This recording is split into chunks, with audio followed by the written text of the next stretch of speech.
에어비앤비를 오픈한 지 열흘 만에 300만 원을 벌었습니다. 에어비앤비를 성공할 수밖에 없던 비결은 바로 였는데요. 방법만 알면 정말 어렵지 않게 누구나 하실 수 있습니다. 안녕하세요. 숙박업하는 임숙빈입니다.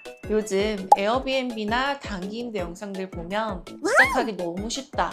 숙소 세팅만 잘해놓으면 그 후부터는 개꿀이다 같은 아주 자극적인 말들이 많은데요. 저는 오늘 제가 이때까지 맨땅에 헤딩하면서 단기 임대 3채, 통건물 에어비앤비 3개, 호스텔 2객실 오픈하기까지 직접 겪은 이야기들을 솔직하게 얘기해 보려고 합니다. 저는 예전에 월급이 따로 없이 일을 했었어요. 그러다 보니까 한 달 내내 정말 열심히 일을 했는데도 불구하고 손에 쥐는 돈이 한 푼도 없을 때가 있었고요. 그때가 심적으로 굉장히 힘들었던 것 같아요. 그래서 다른 거 말고 딱 200만 원씩만 월급처럼 들어왔으면 좋겠다. 이런 생각들을 굉장히 많이 했었어요. 그래서 유튜브에 각종 부업에 대한 검색들을 많이 했었는데요. 부업으로 월 50만 원 벌기 이런 것들을 찾아보다가 우연히 단기 임대에 대한 영상이 있더라고요. 그래서 왠지 모르게 해보고 싶다라는 생각이 들었고 그때 발품을 팔아서 2주 만에 첫 번째 단기 임대 숙소를 오픈했었습니다. 처음 세팅할 때는 예산 아끼려고 당근마켓에서 침대 구하고 가구 구하고 쿠팡에서 가격 비교해가면서 하루 종일 몸으로 때웠거든요. 진짜 힘들긴 한데 이게 첫 예약이 딱 들어왔을 때 돈이 벌리는 걸 보면서 굳이 큰 돈 들이지 않고도 이렇게 돈을 벌 수가 있네? 라는 거를 그때 처음 체감했던 것 같아요. 그때의 경험이 발판이 되면서 한 달에 하나씩 단기 임대 숙소를 늘려갔고요. 그 후에는 통건물제로 에어비앤비 숙소를 세팅을 했고 최근에는 호스텔 숙소까지 세팅을 하면서 지금은 매달 평균 2,500만 원 정도의 매출을 만들어내고 있습니다. 그냥 숙소 예쁘게 꾸며놓고 기다리면 다 잘 되는 게 아니고요. 이렇게 수익률 좋고 공실률 낮은 숙소를 운영하기 위해서는 정말 중요한 몇 가지 포인트가 있습니다. 예를 들면 썸네일을 하나로 볼 수 있겠죠. 온라인 플랫폼 기반이다 보니까 숙소가 예뻐야 게스트들 눈에도 들어오거든요. 그리고 단기 임대, 에어비앤비, 호스텔 이 각각을 모두 해보니까 이 업종마다 특징과 장단점이 매우 뚜렷합니다. 다음 영상에서는 이 부분들에 대해서도 정리해서 알려드릴 테니까 관심 있는 분들은 구독해주시면 감사하겠습니다.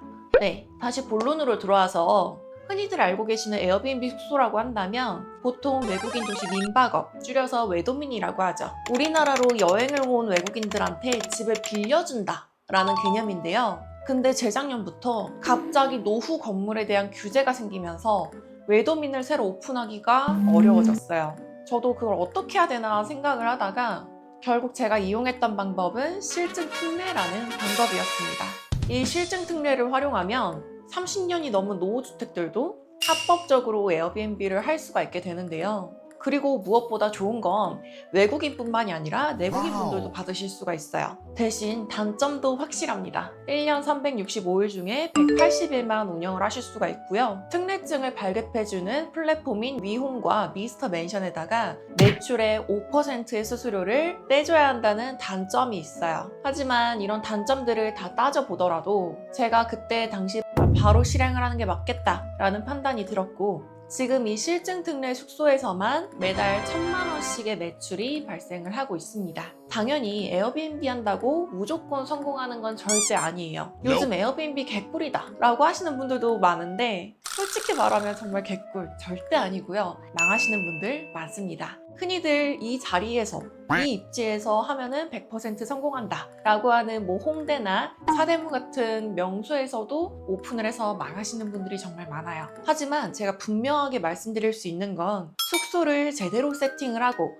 게스트들이 이용하고 싶은 숙소로 만드는 순간 그때부터는 하루하루 돈 때문에 억지로 가기 싫은 출근길을 가지 않아도 되고요. 내가 조금 더 자고 싶은 날에는 여유로운 아침을 맞이할 수가 있어요. 회사 다닐 때보다 제가 더 많은 돈들이 매일매일 제 통장으로 입금이 되는 걸 보면서 생활에 여유가 생기고 제 인생이 자유로워졌어요. 이 경험이 제 인생에 큰 변화를 가져다 준 것 같더라고요. 누군가한테는 이런 일상이 정말 평범하게 느껴지실 수도 있습니다. 하지만 월급 없이 불안하게 일했던 저한테는 이 일이 제 인생의 큰 터닝포인트가 되었다고 생각해요. 에어비앤비를 하면서 누군가 처음에 저한테 이런 것들을 미리 알려줬더라면 정말 좋았을 텐데 라는 것들이 정말 많았습니다. 앞으로 에어비앤비나 숙박업을 고민 중이신 분들께서는 제 이야기가 조금이나마 도움이 되셨으면 좋겠습니다. 혹시나 에어비앤비나 단기 임대에 관심 있으신 분들께서는 제가 밑에 고정 댓글에 링크를 달아놨으니까